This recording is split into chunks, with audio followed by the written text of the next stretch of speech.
guess we can go ahead and get started here. So welcome again.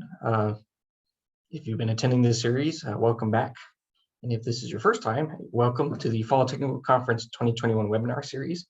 So a brief reminder, I know we put this up here, silence your microphones, it's a webinar, so I think that's automatic for most everyone, but just in case, make sure it's silenced. And if you have a question, you can use the raise hand feature or put it in the Q&A box. And if we have time at the end, we'll ask those of Brad then. Let's see, let's go to the next slide here.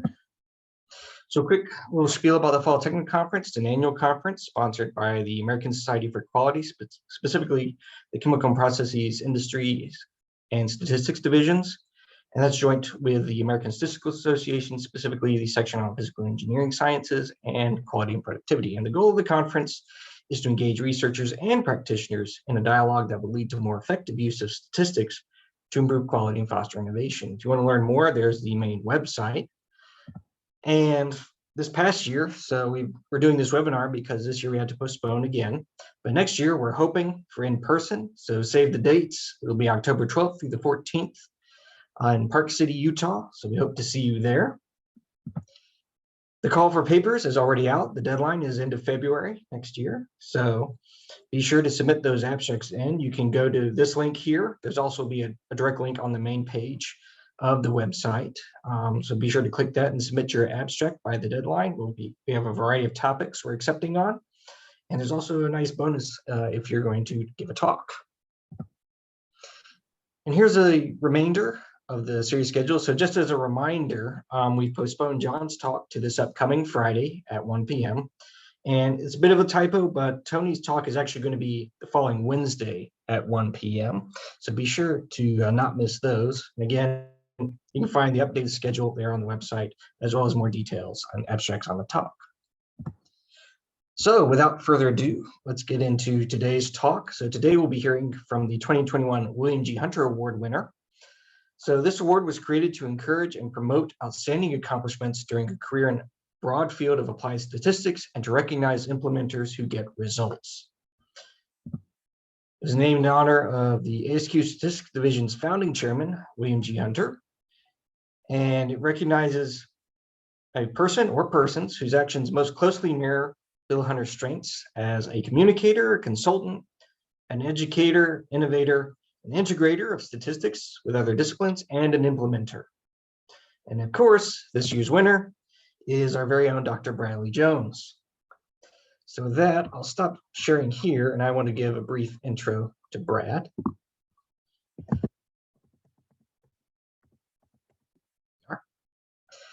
So Dr. Brad Jones received his Bachelor's of Arts in Music from the University of Cincinnati, an MS in Statistics from Florida State University, and a PhD in Applied Economic Science from the University of Antwerp. He has served as editor-in-chief of the Journal of Quality Technology and an associate editor of Technometrics and Quality Engineering. He's a fellow of both the American Statistical Association and a senior member of ASQ. He currently serves as Distinguished Research Fellow at SAS Institute, where he's been a leader in research into design of experiments since 1997. Amongst his many contributions to the field of applied statistics, these include his book, Optimal Design of Experiment, a Case Study Approach. He's also recently released a book on modern experimental design. He has a paper on alias optimal designs, for which he won the Uden Prize, a paper introducing definitive screening designs, for which he won both the Brumbaugh and Lloyd S. Nelson Awards. His paper Split Plot Designs, What, Why, and How, which also won the Brumbaugh and Lloyd S. Nelson Awards. He received the ASA Statistics and Chemistry Award for work collaborating with Novamar. And he has given numerous seminars. He's given presentations at conferences and to private companies, including twice winning the Schul Award for Best Presentation at the Fall Technical Conference. So again, congratulations, Brad, and we look forward to your talk.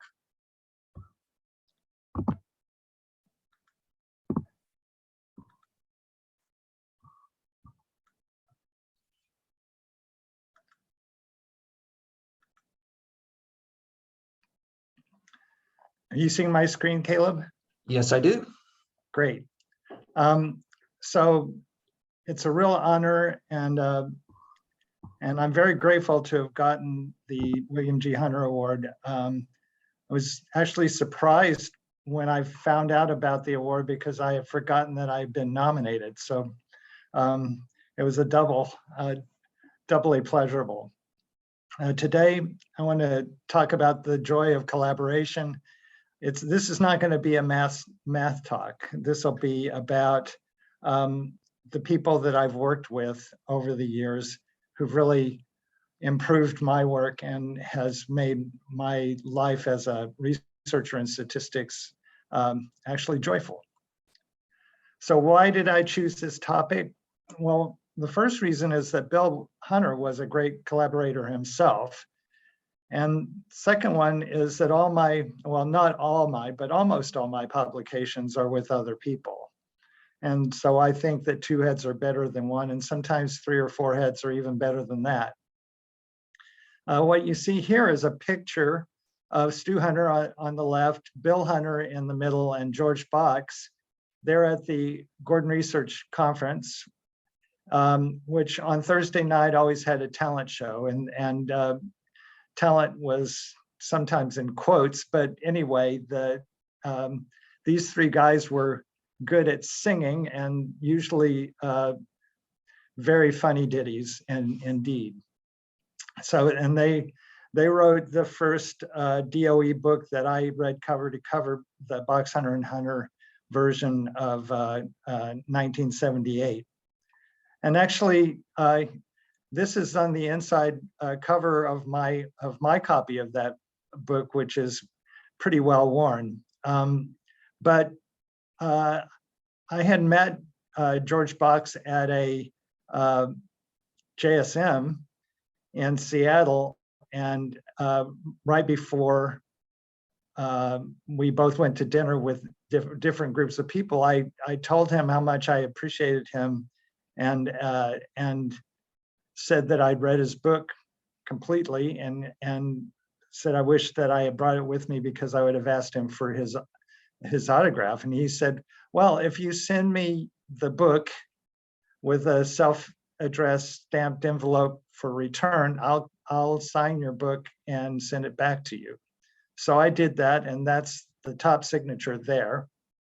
Then a few years later, there was a conference in Madison, Wisconsin, and George had a little party at his house, and Stu Hunter was there, and the wife of Bill Hunter, who was then deceased, was also there. So I got Stu to sign my book, and then he got Bill Hunter's wife to sign for Bill.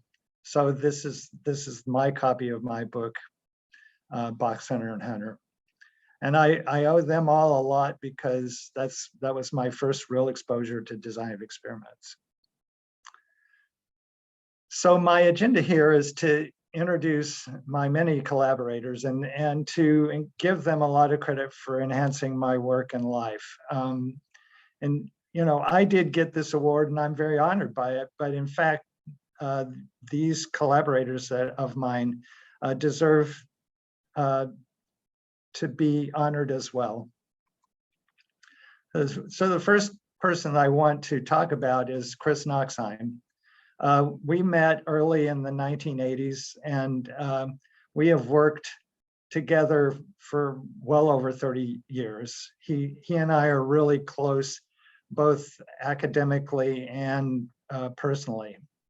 And we've won the 2 Brumbaugh Award, 2 Nelson Awards, and the Uden Prize. The Brumbaugh and Nelson Awards, Caleb also mentioned already. The Jack Uden Prize was for the paper on minimal aliasing designs. So these are 3 papers. These 2, the split plot designs, what, why, and how, won both the Brumbaugh and the Lloyd S. Nelson Award, as did the definitive screening design paper.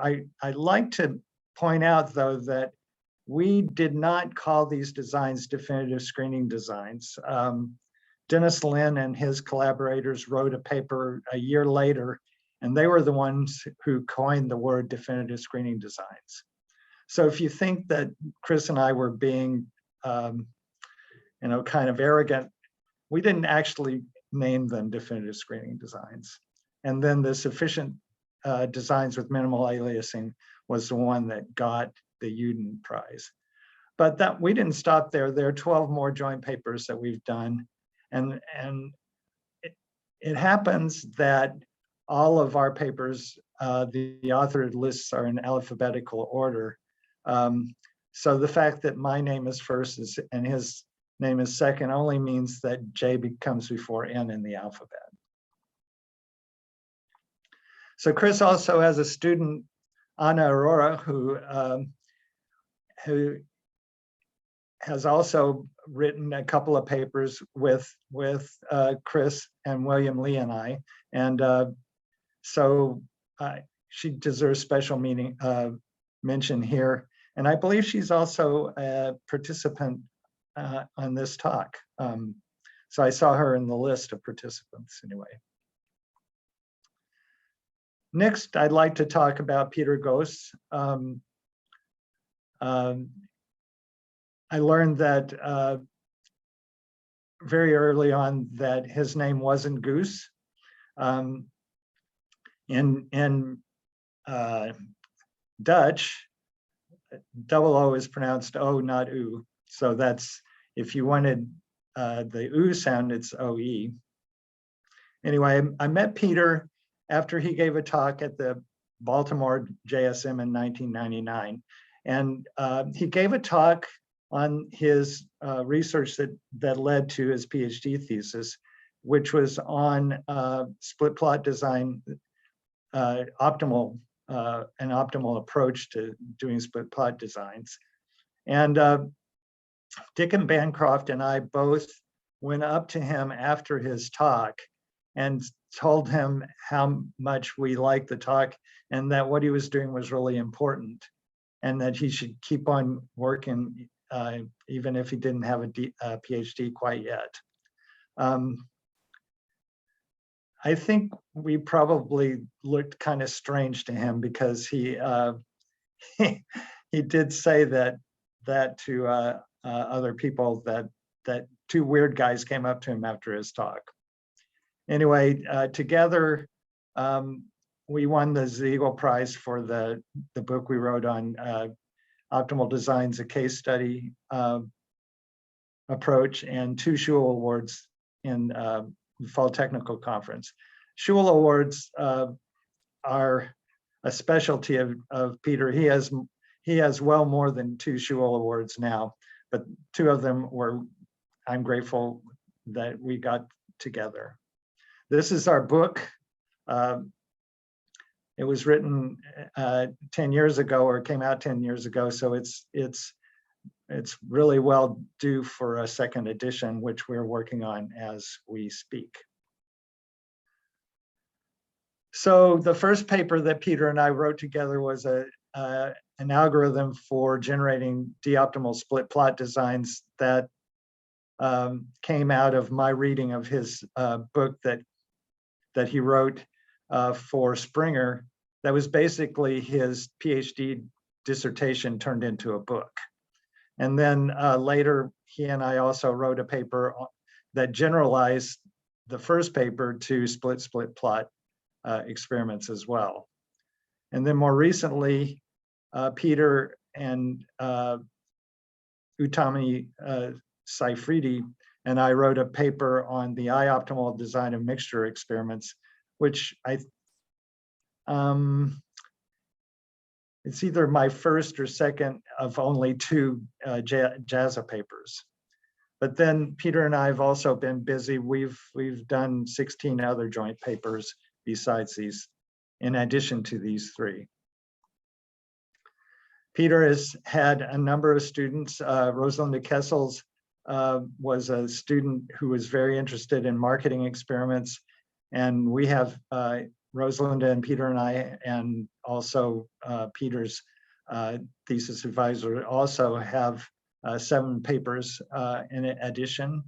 Heidi Arnotz is another one of Peter's PhD students, now Dr. Arnotz, and she and I have 2 papers along with Peter.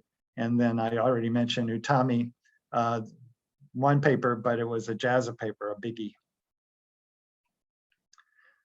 Moving along to Doug Montgomery. Doug and I have known each other also since the 80s, but we didn't start working together until shortly after, I think, 2000. We've done a whole lot of short courses and joint seminars together, and we've also done a bunch of publication along with his students.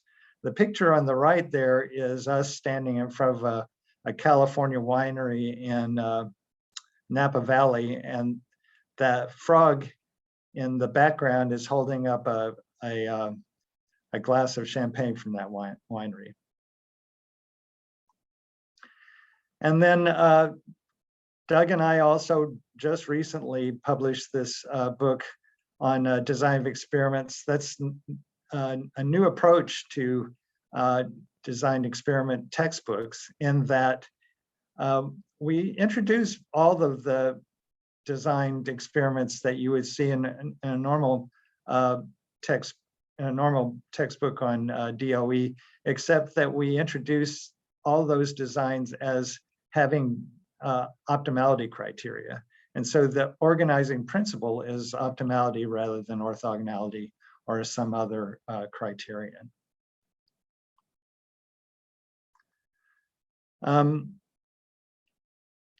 So the first paper here with his student, Murda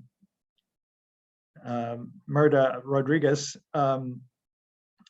was on generating and assessing exact G-optimal designs. And Doug told me a while back that that paper actually tied with another paper for getting a Brumbaugh Award in the vote by the committee. And instead of giving it to both papers, they, I guess, flipped a coin and gave it to the other people. So I missed out on a third Brumbaugh Award, but you know, life happens. This paper with Rachel Johnson on an expository paper on optimal design has done well in terms of citation at Quality Engineering. The paper with Rachel, who had changed her name to Silvestrini as a result of being married, was a new approach to sort of a halfway house between optimal design and space filling design to deal with cases where your noise is not 0, but it's presumed to be very small. And then most recently, last year, I got a paper with Stu Hunter and Doug, the only paper that I've ever published with Stu.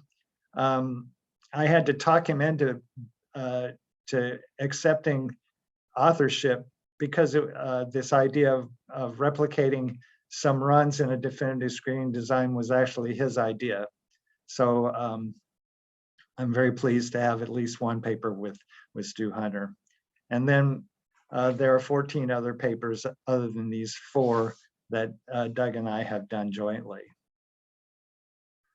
So Doug also has several students that I've published papers with jointly. Rachel Johnson being the most prolific. She's now at Eli Lilly and is a director. So her career has really moved along. Shilpa Shinde was 2 papers worth, and Brian Stone, another PhD student of Doug's, 2 papers. And then most recently, Carly Metcalf, who's now teaching at Rochester Institute of Technology. So now I have to mention Martina Vandebroek. She's my academic grandmother in that she was Peter Goos's thesis advisor, and Peter Goos was my thesis advisor. I'm not going to tell that joke. Anyway, so Martina and I have written 4 papers together, mostly on optimal design of experiments for marketing studies, namely discrete choice designs. I'd be remiss if I didn't mention Bill Dumichel. Bill and I met when I left my first job, which was in a factory where I was a statistical consultant, and moved to Boston to take a job at BBN Software Products. BBN had just built a optimal design of experiments software program, and they wanted me to be on their development team. So Bill and I became good friends. Bill is a great statistician, and he actually wrote this paper on this Bayesian d-optimal design of experiments, and included me basically because it was my it was something that I felt was really important to make d-optimal designs more robust, especially d-optimal designs for main effects more robust to the possible presence of two-factor interactions. So it was actually a gift that he included me on this paper. We wrote one other paper as a commentary on a paper by Box and Meyer in Technometrics. I didn't add that though. I need to talk to you a little bit about Dibyen Majumdar. He is a associate dean at the University of Illinois at Chicago. And we've written two papers together. One was optimal supersaturated designs, another JAZA paper, which predates the other JAZA paper that I told you about. He attended a talk that I gave in Europe on supersaturated design, and where I talked about something that I called d-optimal supersaturated design. And we met a couple of years later at another conference, and we were having dinner together, and he said, did you ever write that paper up that you wrote, that you gave that talk on? And I said, no, you know, it's hard for me to write papers because I mostly write software.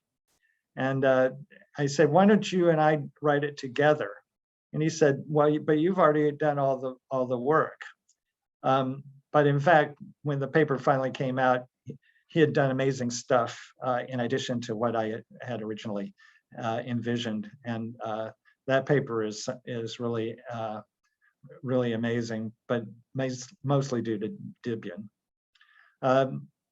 This other paper that was written in 2019 with a cast of thousands is, or at least 5, is a very new and interesting approach to supersaturated designs where the factors appear in groups, where the groups are correlated within group, but orthogonal between groups.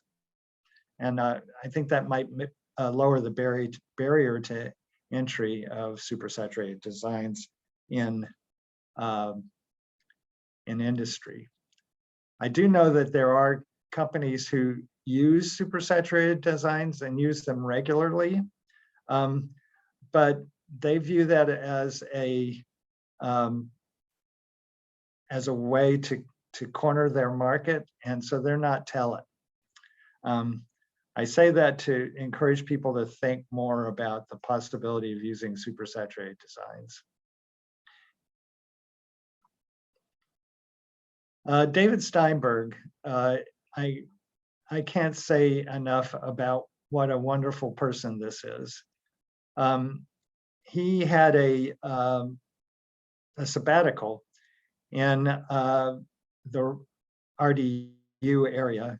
He was working at SAMC and NIST in the sabbatical, and he wrote me an email saying, I'm coming for this sabbatical. Could you help me find an apartment near where I would work? And I said, well, I have an empty house, so why don't you just stay with me? And so we shared my house for 3 months, and in return for my giving him a place to stay, he cooked, and his cooking was substantially better than mine, so I was grateful for that.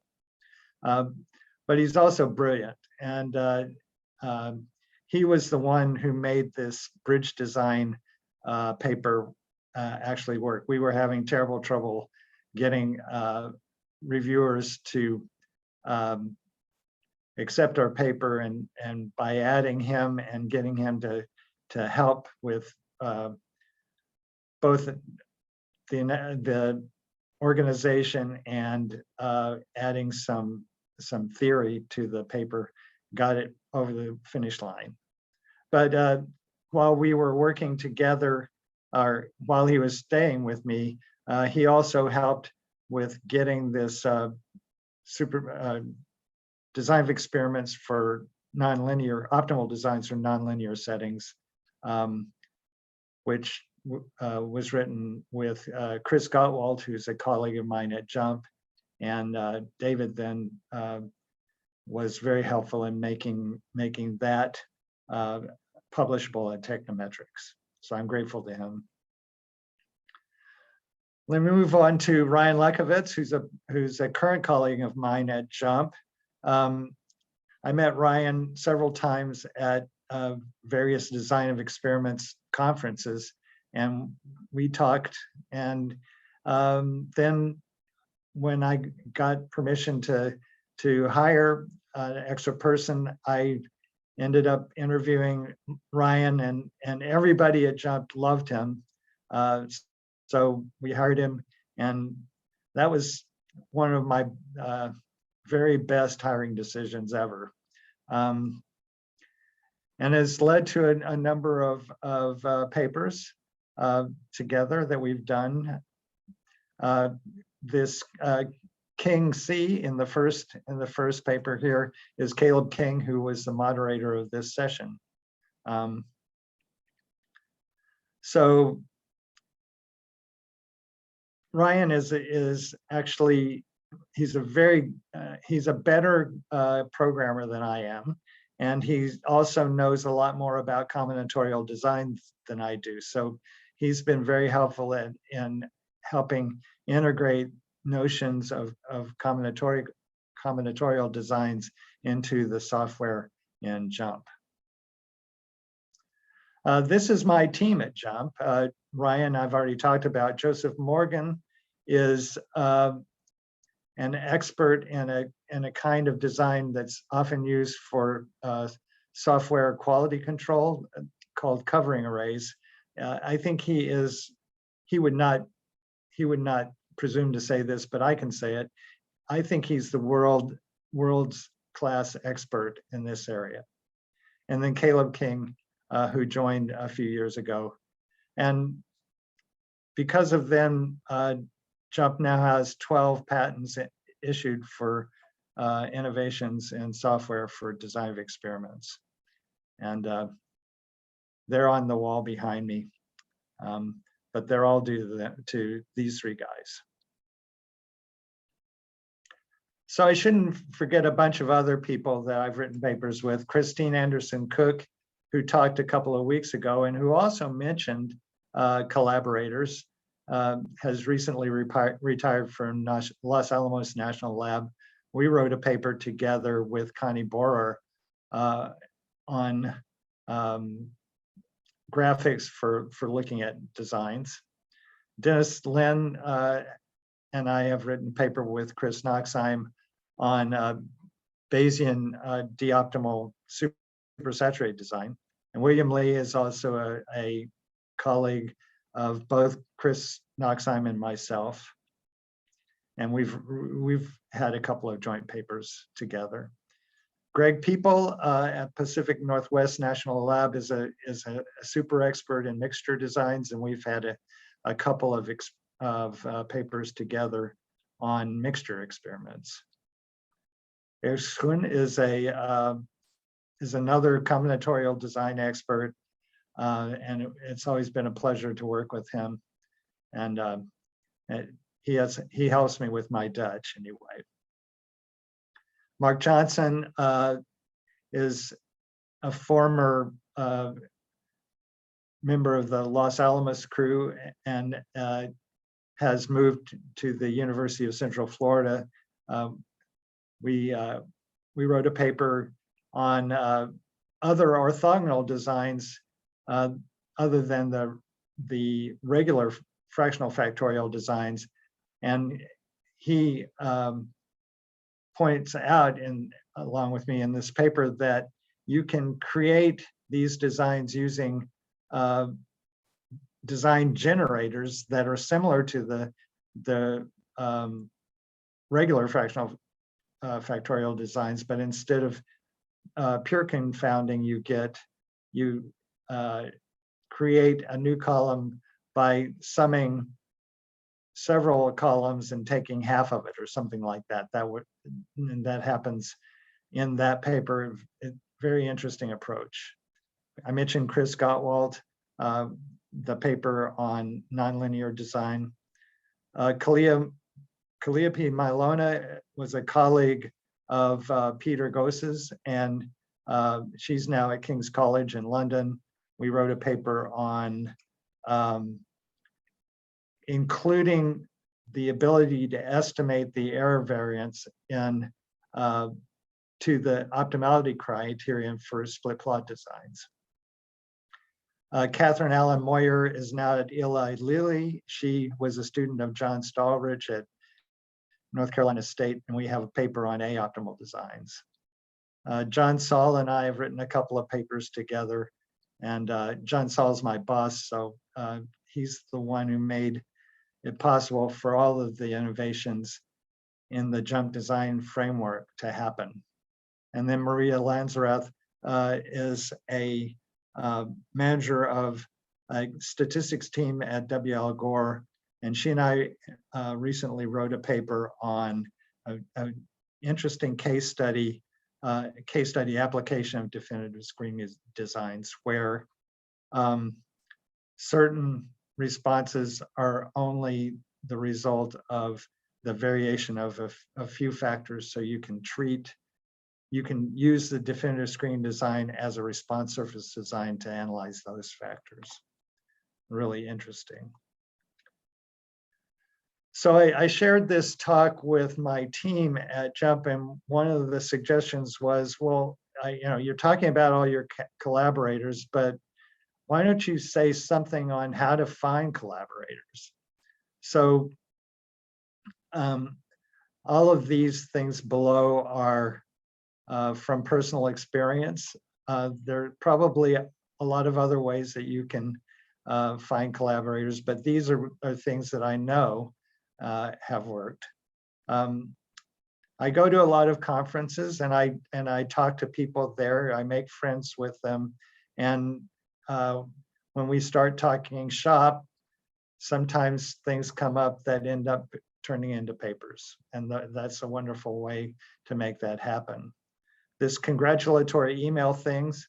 Doug Montgomery used to not have good things to say about optimal design, and he particularly did not like optimal design in JMP, especially as applied to response surface designs. So that was hard for me to reach out to him, but he wrote this wonderful paper, and I wrote an email to him saying how much I liked the paper, and he wrote back, said, "Oh, why don't you come to Arizona State and give a talk?" And the rest was history. So even sometimes when people are not exactly who you would have imagined collaborating with, it's amazing how things can turn around when you are nice to people. Of course, I always look for people who have complementary skill sets to mine. Ryan is really good at combinatorial mathematics, and I'm not, so it's wonderful to work with him because he knows a lot of stuff in that area that he can apply when we write together. When Chris Nachtsheim and I write a paper, we have various things that we each do very well. And as a result, when we have to write papers when we're actually physically present in the same place. But once that happens, we can usually write a paper in less than a week, sometimes 3 days. So, and that's because we have our style and our skill set just match each other perfectly. The same thing is true with Peter Goos. He and I also have complementary skills in terms of writing papers together. And when we get together in Belgium or in the United States, papers generally happen in a big hurry. But the final thing is being available, being open and being available when is a way to find people that have similar interests where you can take advantage of what they know, and you can add what you know, and good things can happen. So that's all I have for you today. I have not used nearly an hour, but I probably talked enough as it is. So thank you for your attention. Thank you, Brad. Especially thank you for the little call out there. I appreciate it. We do have a couple comments so far in the chat. So Anna Errore, she said thanks for the mention as well. Willis Jensen was excited to hear the call out on Deacon Bancroft and said he was a great statistician, great person at W.L. Gore. Passed away shortly after he started. Kurt Anderson had a request. He said if we have time, which we have plenty of, he wondered if you could give a short explanation of supersaturated designs. Okay, well, so the traditional definition of a supersaturated design is a design where the number of runs is smaller than the number of factors. And so that sounds impossible, because if you try to fit such a design, the data from such a design using multiple regression or least squares, things blow up.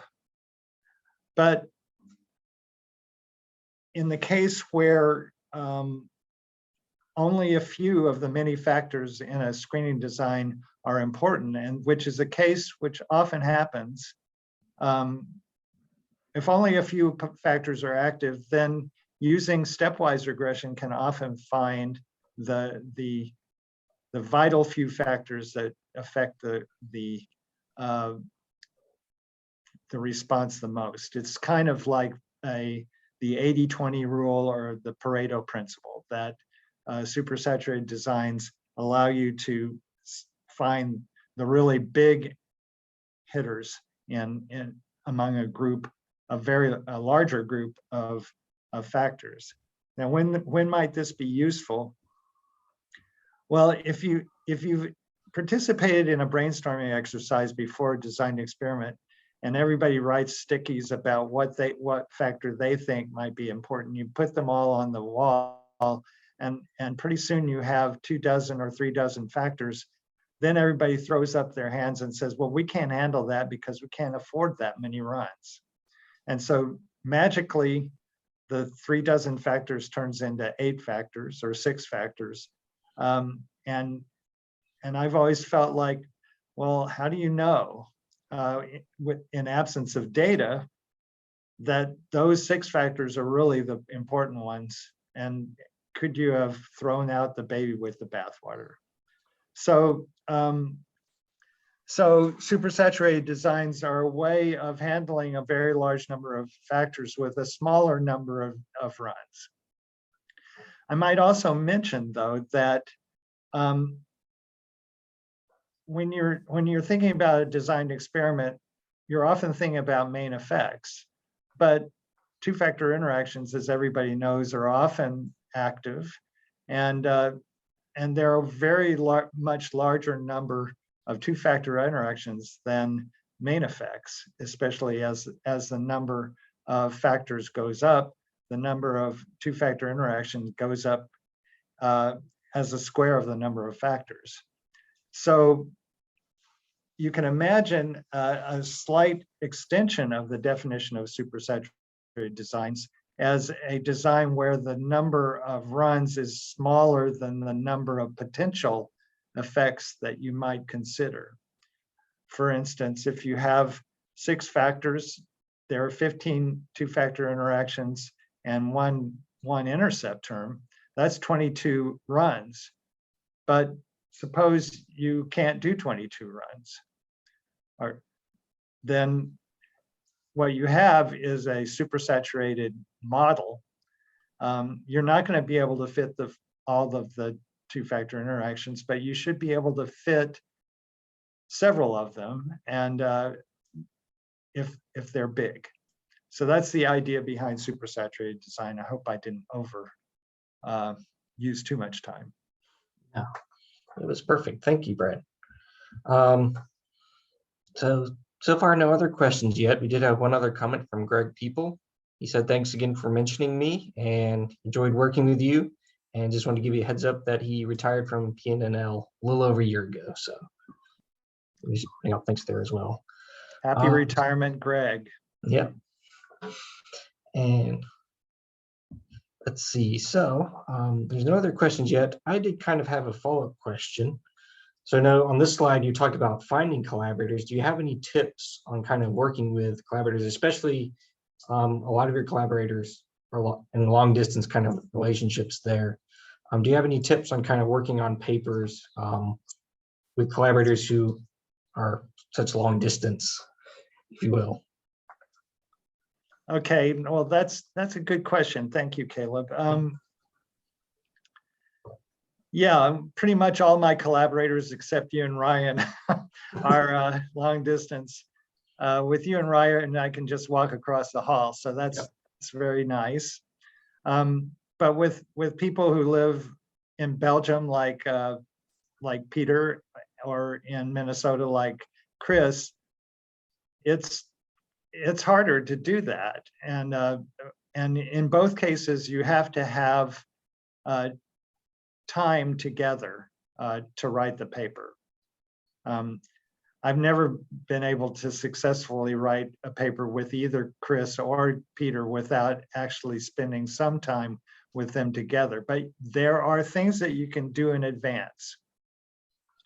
One thing is that often in statistical writing or designed experiment writing, you may need a case study or an example. You can certainly produce examples in advance of writing a paper, and that can be done while you're separated. Another thing that Chris Nachtsheim and I have found is that lots of papers involve writing code, and writing code for simulation studies or writing code to implement an algorithm for finding a design. What Chris and I have found is that we both need to write the code. He writes in MATLAB, I write in jump scripting language. We have to, before we publish the paper, we have to get the same results from our code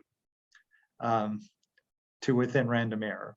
So in a simulation study, you're going to have random error, but the parameter estimates for the parameters in the simulation study need to match. If they don't match, that means one of you has, or both maybe, has a bug, and so finding the bug is an important part of the process.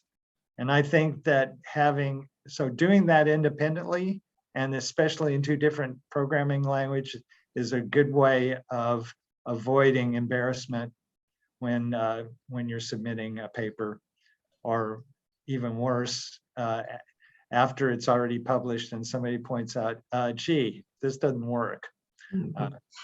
So that's a recommendation. Yeah, you can do simulation studies in advance.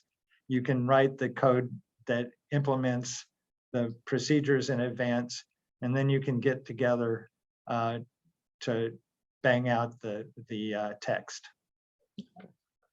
Great, thank you. Yeah, good advice. All right. Well, if there are no other questions or comments, I think we'll go ahead and wrap it up here. Get another 15 minutes back to your day. So thanks again, Brad, and congratulations again on winning the Hunter Award. Thank you. And with that, don't forget Friday to come see John's talk. I'll see you there.